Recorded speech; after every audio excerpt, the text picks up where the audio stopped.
Most of my years when I did grouping, it really wasn't collaborative. It was basically just dividing the work between students. Whereas with collaborative group work, it truly prepares the students so they need to know how to collaborate. They need to know how to work in a group. They need to know how to communicate with their classmates as well as their professors. So there are a lot of skills that are learned through collaborative group work. Soft skills, academic skills, professional skills.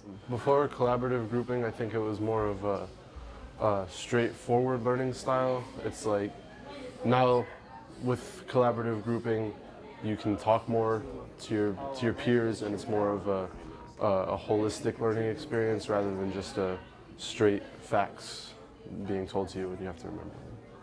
A true collaborative grouping is when you put students together because it's too much work for one person to accomplish, and so you need multiple people in there to complete the task. Or what I'm really working towards, it takes multiple thoughts, multiple intelligence, multiple abilities in order to accomplish the task. The goal of this lesson today is not necessarily an assignment that a student couldn't have completed on their own. Today's assignment requires multiple ideas, multiple thoughts about a controversial topic. And so I don't want just one person's perspective, I want multiple perspectives. And that's the goal of a collaboration. You have all types of people bringing their ideas to the table to create this even better product. So how can monuments be have conflict? People probably had different values back then than now. Okay. Like what? What kind of values that are different now?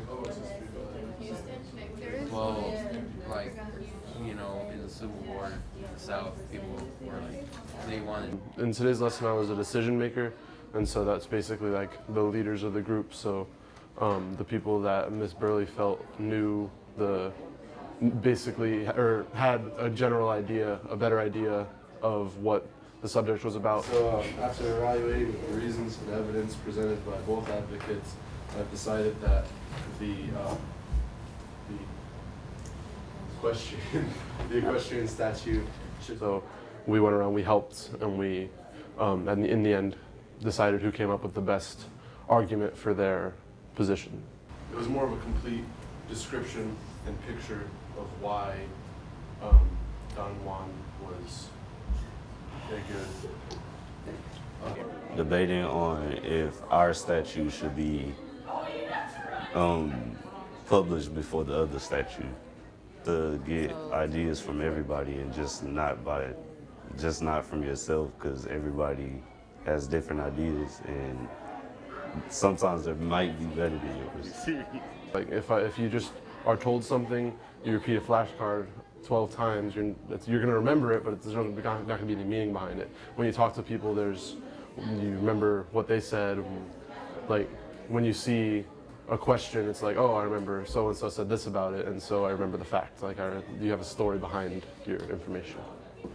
Having the opportunity to work collaboratively, students are able to use their strengths. So they use their strengths to contribute to the final product. So if you have a student whose strength is artistic or who is more verbal, like they can really express themselves verbally, but they're maybe not a great writer, or a person who is quiet but they write well, you're able to bring those students together, use their strengths, and through their experience with the collaborative group work, you then can rotate the roles, and now this student who loves to talk, okay, they can be supported by this writer, and maybe they can work on their writing skills. And the person who loves to be quiet and maybe only write and express themselves in writing, through their experience with a person that's more talkative, and now they are more confident to speak out. So it definitely addresses all the different learning styles and the students' strengths and their weaknesses. Right now, though, I want you to have a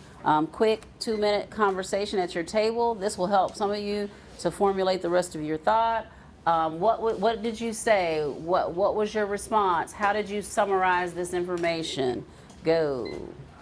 But I definitely have room for growth. I want to get to the point where students naturally collaborate, like in all aspects of their work, not just when I've identified this as a collaborative group work assignment. I want them to for the skills to become so ingrained that it becomes a part of their pedagogy, you know, as a part of their work as a student, as teachers in the 21st century. This is truly a 21st, 22nd, 23rd century skill. So that's probably the biggest thing that I hope that this idea of collaborative group work, the concepts and the strategies that come with it can expand throughout the district.